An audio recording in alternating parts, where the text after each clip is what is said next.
Good evening, and thank you for joining us for this press conference. Earlier today, the CMPD took part in a vehicle pursuit that did take place quite a bit all over Charlotte and did get a lot of media attention.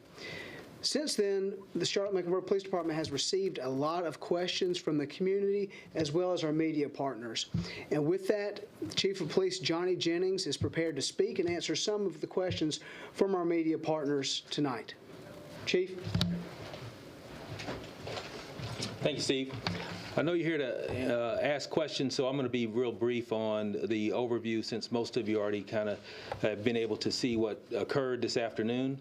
But the incident started this afternoon with a burglary call that our Westover Division responded to. And as part of that call, it involved a stolen vehicle, and we were able to locate that stolen vehicle with the tracker device that gave us the location. And at that time began CMPD's involvement and interaction with this individual. So the individual that was involved, as you know, ended up stealing several cars, or more, I think a total of 4 cars that were stolen in the process of his attempt to flee from officers.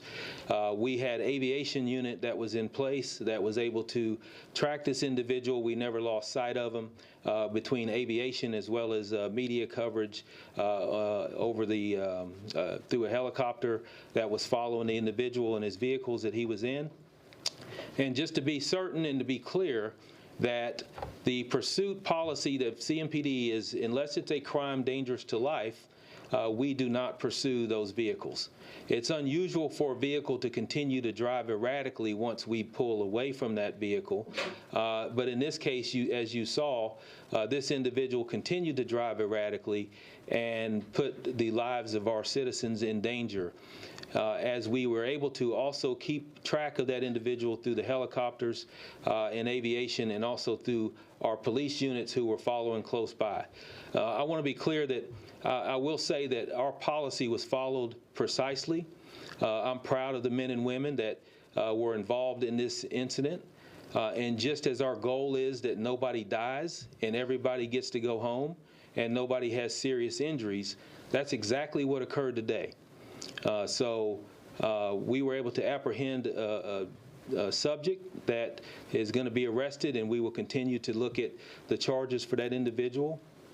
But as I mentioned earlier, our goal and the reason we have these policies is to ensure that everybody gets to go home. And I know there's going to be questions about the length of time of the involvement with this individual driving, and I'll be happy to answer those questions. Chief, you said in your statement that a pursuit would have escalated the danger. Do you really believe it could have possibly be any more dangerous than it already was? I mean, he had already run people off the road, caused head-on crashes, carjacked people, was going the wrong way down one-way streets, into people's yards, neighborhoods, pedestrians are walking by. How could it have been any more dangerous? Let me clarify. He carjacked one person, but that we believed to be a carjacking, but we found out later that individual, there was nobody in the vehicle. But absolutely, I think once you put blue lights and sirens behind a vehicle, that ramps up the adrenaline of the individual driving. That also causes even more erratic behavior. But like I said earlier, it's unusual when we take our police cars out of the picture and we simply have the helicopter overhead. It's unusual to see somebody continue to drive that erratically. So we don't know a pursuit. There's no way to say that a pursuit would have stopped this type of driving. So yeah, it possibly could have been worse, but we also knew that we also had the overhead sight with the helicopter. Why weren't stop sticks used? Stop sticks were attempted to be used on multiple occasions. The driving of this individual, that the constant turns and different routes that he was taking. Stop sticks are a very precise device that we have to use, and we have to be able to predict well ahead of time of what direction that vehicle is going in. So we did attempt to use stop sticks, Wish we could have had him roll over those and had him stop, maybe. But stop sticks are not a definite that the individual is going to stop either. Well, highway Yes, patrol, but did you ask there were that? injuries. Which one? Do you think there were no deaths, Oh, yes. but there were injuries and crashes? Does this warrant a change to your pursuit policy? Do you think it's unclear? Is it too much leeway for officers? What does that look like for you all, based on how long this lasted also? No, I think our pursuit policy is clear. It's a crime dangerous to life. We have to weigh the options of if we pursue this individual. And let me say this, if we were pursuing this individual and the same crashes occurred, the same incidents occurred, we'd be talking about our pursuit policy right now and why we were chasing this individual. So we're in a situation where we have to weigh what is the most danger to the public. We felt at that time that having the helicopter view this vehicle and continue to keep this vehicle in sight was going to be what kept out of the most dangerous and even more erratic behavior if we had blue lights and sirens behind this individual. So yeah, we're constantly looking at the pursuit policy. Our last pursuit policy was put in place and changed in April of this year. So we have constant review based on incidents that we see, and this one will be no different. We'll take a look at it, but at this point, nothing stands out to me that says that we need to change the pursuit policy.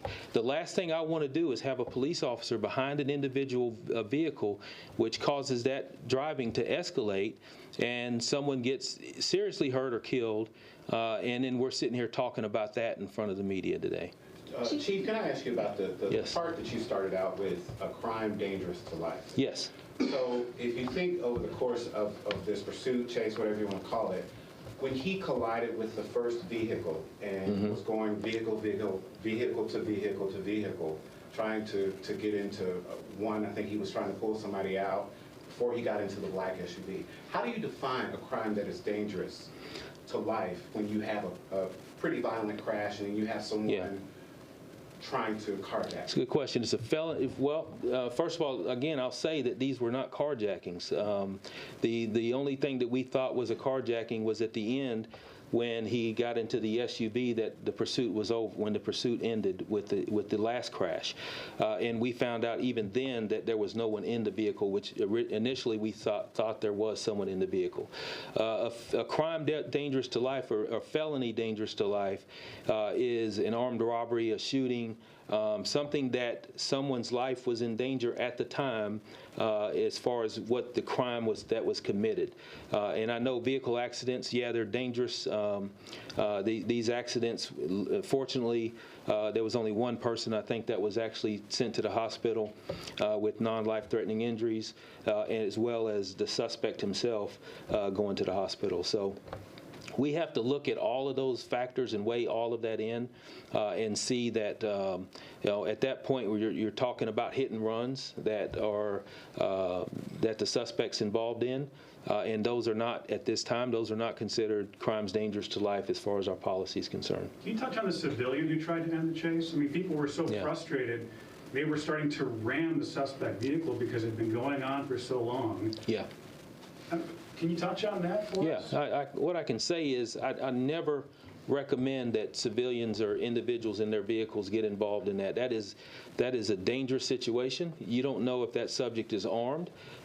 Civilians are not trained or equipped to be able to do that. We saw some footage of that individual trying to run into the back of the vehicle several times, and the results were there were no positive results that came from that. There are no positive results that can come from that, because if that individual were to cause a collision himself or herself, whoever that subject was, then we're looking at even a more serious issue and more charges that could come on that person that was trying to stop the pursuit. So, Will they face charges, that civilian? not at this time, no. Yes. You said it for yourself that this pursuit was all over Charlotte in many neighborhoods. Why didn't we receive any notifications through your app as that pursuit was going on? That's a good question. There actually wasn't a pursuit at that point. The pursuit started when the last incident happened where he wrecked his vehicle, got into the SUV, which is the one that he was ultimately crashed, and we arrested him. So that's when the pursuit started, and the only reason that the pursuit started at that point is because we felt like there was a possibility that someone was still in that vehicle and that someone was in danger and kidnapped at that point. So that's when the pursuit officially began. Other than that, it was a helicopter coverage, but as far as pushing information out and letting people know, I don't have an answer for you on that, but we can figure that one out. Could you, Chief, have involved Highway Patrol at any point? As you know, parts of this went on to the interstate. Yeah. They do have a much different policy from CMPD. At any point, did you all reach out to them? And if not, why not? Yeah, Highway Patrol is certainly an option in any of our pursuits, particularly when they get on the interstate. But the majority of the time, if we're handling that situation within CMPD, we also have to make sure that they have the resources that are here to be able to fall in line with that pursuit. But I will say that part of our policy also is if another agency gets involved in the pursuit that is not consistent with our policy, then we will discontinue any of that interaction. We weren't prepared to do that. We weren't prepared to turn that over because we felt like with the helicopter coverage that we were able to keep this individual intact. And someone mentioned stop sticks earlier. We were making attempts to get in position to use the stop sticks. But outside of that, this is a very dangerous situation that regardless of what we do, we know that at the very end of it, there's going to be skeptics and critics that feel like we should have done something differently. My goal in this situation, which is what happened, is that nobody died today. And that's important to me, and that's what should be important to the public. And I realize that the anxiety that many people had while they were out in the streets when this was going on, but I do still feel that if we would have engaged in a pursuit and had blue lights and sirens behind this individual, it could have made matters much worse than it was. Could you reiterate each crash and what it was classified by CMPD's language, carjacking versus a stealing, so that we can know what each crash was classified as, and then tell us when you all started the pursuit for clarity purposes for everyone? Yeah, so each of the crashes, that's a simple question because I can tell you that each of the crashes that were involved, or I'm sorry, each of the auto thefts that this individual was involved in, none of them involved him pointing a weapon at someone and pulling someone out of a vehicle or taking their vehicle while they were still in the vehicle. So when someone jumps into a vehicle that's already running, that's not occupied, that's an auto theft. If someone drags you out of the vehicle or points a weapon at you to take your vehicle, then that's an armed robbery, but basically is what people refer to as carjacking. In the end, when all of this was said and done, none of those incidents involved any type of armed robberies because the reason, again, I'll say it again, the reason we pursued that last vehicle was because we felt like there was a possibility that someone was still in that vehicle, and that's what we felt that ramped this up to say that now we're sitting within our policy to pursue, and we began to pursue then. And quickly after that, not long after that, he crashed once again into another vehicle, which allowed us to be there and make that arrest, and he surrendered at that point and subdued to our officers. You tell us about the suspect? The suspect, yes. Yes. Can you tell us about the suspect? Do you have a name? I don't right now. We are going to be releasing all that. The suspect was transported to the hospital. I know he had some injuries, just don't know which crash he obtained those injuries, but he was transported. He was treated on the scene and then transported for further evaluation. There was a Was woman he with armed him. at any point, Chief? Let's go with Mike back There there. was a woman with him early on. We saw her Yes. in the back of the squad car. Is she being charged too? She's being charged as well. She was taken into custody after I think the second vehicle that was stolen. She did not get into another vehicle. Well, let me just say this. I say she's being charged. I know she's down. We were able to detain her. and question her. So I don't know the end results of her interviews and what else had took place after that. Chief, was he armed at any point? I don't believe he was. I don't know. I can't tell you for certain whether he was or not. But throughout the entire incident, there was never any indication to me or to over the air that he was armed with any type of weapon. So you were aware of this incident throughout? Were you watching this throughout? Yes, I was. Yes. Chief, Well, not the whole time, but yes, I did watch. I did watch a good portion of it. What were you thinking as it was unfolding? As it was unfolding, my thoughts were geared more towards the individual, you know, and I knew that our officers and our people that were on the scene and command that were working it were staying within our guidelines and policies. I was very happy with the response that we had at that moment. But you know, I hold responsibility on the individual that had a total disregard for the safety of our citizens out there. And I think that's what the story is that you have somebody that is disrupting the safety of our citizens who are out doing their normal activities throughout the day. And this person needed to be apprehended, and he was apprehended, and he was taken to the hospital and ultimately will be taken to jail. Chief, you talk about the last incident. How does that process go? Is it your decision or is it collective, like to initiate that? Yeah, well, we have an incident command that is controlling all of that over the radio. If I see or hear something that I disagree with or I don't like, we have ways that we can communicate that information to either change up, you know, what we're doing or how we're doing it. So at that point, I had no concerns. I was confident in our command that was leading it and our supervisors who were directing it. The things that I was hearing and the direction that I was hearing over the radio were consistent with everything that I feel like I would have done myself had I been in charge and in command of that pursuit. So, and what yes. exactly is he being charged with, and what is the woman being charged with, if anything? Yeah, what he's being charged, he'll be charged with multiple things, and but what I will tell you right now is that that's probably not even all set yet. As we go through the investigation, continue to try and do interviews, continue to clean up the collisions that we saw out there, I will tell you that that those charges will be coming out probably very soon.